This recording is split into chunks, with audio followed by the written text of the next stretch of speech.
Episode 357. What does it feel like to plummet from heaven straight into hell? Now, Swordpoint knew exactly where they stood. But letting Lord Grimm escape, that might not be the biggest problem.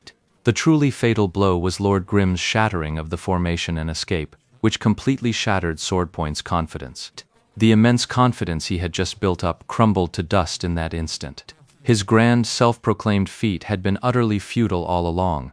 The finger pointing the sword's edge had truly gone numb at that moment. He remained silent for a long moment, not sending any messages either. It wasn't until someone messaged him to ask about it that he explained. The spiral in the coiling silk spiral formation meant the formation's operation involved a constant, rotating motion. Even if the prey within the formation showed no fierce reaction, those maintaining it still needed to move, especially now. The dynasty's goal was to clear out all the Christmas thieves around Lord Grimm, which naturally required even more movement. With no orders forthcoming from their commander, some of the team members were already sending messages to ask what was going on. Lord Grimm is gone. When Swordpoint replied to this message, there was no awkwardness, only a sense of loss. Swordpoint then issued several more commands, ordering his team to tighten their formation and keep the entire area under close watch. The visibility in Sin City isn't great. Maybe Lord Grimm has deliberately stopped somewhere and isn't moving. It was like the last shred of hope pointed out by the sword's edge, yet he held no expectation for it. A trick this childish, so naive, it's like a kid's game. How could the great autumn god be so gullible? As Swordpoint had predicted, Lord Grimm was no longer within their spinning web formation. So where did he go? There was no answer yet. The search must continue. It failed. Jianfeng Suoji sent a message to Chen Yahui. Yechuo's Lord Grimm has slipped out of our control. That's fine. You still managed to stall him for over an hour. In that hour, his ranking's been steadily dropping. That's all thanks to you. Keep it up. Keep going. Jianfeng Suoji was momentarily stunned. It was clear Chen Yahui didn't really care whether Yechu broke the formation or not. Even if he did, they'd already stalled him for over an hour. They could just set it up again, keep stalling him, and let him break it once more. Maintaining this cycle was all Chen Yahui needed. Jianfeng Suoji understood this perfectly well, but he no longer had the heart to continue. Deep down, he had already branded himself a loser. And now, this loser had to go and have his pride trampled on by his opponent. How could he possibly be happy about that? Sigh. At the very least, the objective was achieved. Jianfeng Suoji forced himself not to judge success or failure by breaking the formation, but to interpret the situation from Chen Yahui's perspective. This kind of entanglement is victory. He told himself this, then acknowledged Chen Yahui's call and refocused his efforts on searching for Lord Grimm. Last time, the breakthrough came from his own death. This time, he urged everyone to be more careful and cautious. Perhaps the outcome would be different. If we're doing this, we're doing it right. Having adjusted his mindset, Swordpoint then shifted his strategy. As he hurried towards Sin City, he was already ordering his team to locate Lord Grimm.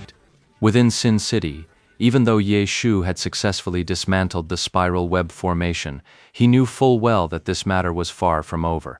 He understood the Jia dynasty's true aim perfectly, to throw obstacles in Ye Shu's path during the event, preventing him from stealing the guild's current spotlight. That was all they needed. Their goal was exactly the same as when they were hunting him down before. That's a bit much, isn't it? A guild that big. Would they really bother picking a fight with you? Chen Guo, however, was not convinced by Ye Shu's words. The pressure of being a top-tier player is immense. Even if you don't intend to, you'll inevitably become an obstacle in their path. Ye Shu's wistful expression made Chen Guo want to slam his head down on the table and flatten it. Sure, he's a top-tier player, but does he really have to be so presumptuous and full of himself? As a top player, of course, you wouldn't back down either. Back down? How am I supposed to do that? You want me to just skip the Christmas event? Look at it from another angle. You could join the Excellent Dynasty Guild, for instance. A player of your caliber, they'd welcome you with open arms. Chen Guo thought her idea was a good one. After all, he was a member of the Jia Dynasty Guild, yet here he was, locked in a bitter feud with the very friends by his side. The whole situation just didn't sit right with her. If Ye Shu could join in too, wouldn't that make everyone happy? Ye Shu turned his head and glanced at Chen Guo. Wait, are you actually working for Chen Yahui? Ye Shu had used Chen Guo's account before, so of course he knew she was a member of Excellent Dynasty. Oh, you know our guild leader? Yeah, he's over in the 10th server right now, supervising the work. Is that so? The guild leader went to the 10th server to do some clearing. No wonder I haven't seen him around the guild much lately, and a lot of our top players have been logging in less too. Could they all have gone to the 10th server? Oh, is that so? Yeah, check it out.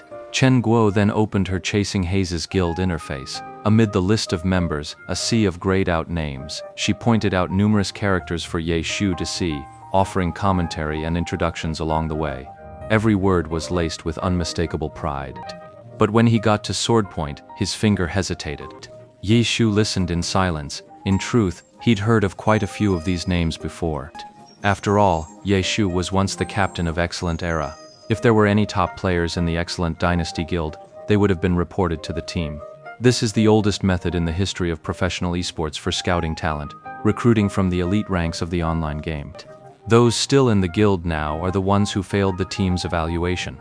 As captain, Ye Shu had naturally done this work. As for the experts in the Excellent Dynasty Guild, he was actually more familiar with them than Chen Guo was. The club had a real objective evaluation file on each one, and some of those assessments had even been made by Ye Shu himself. Characters like that would inevitably leave some impression.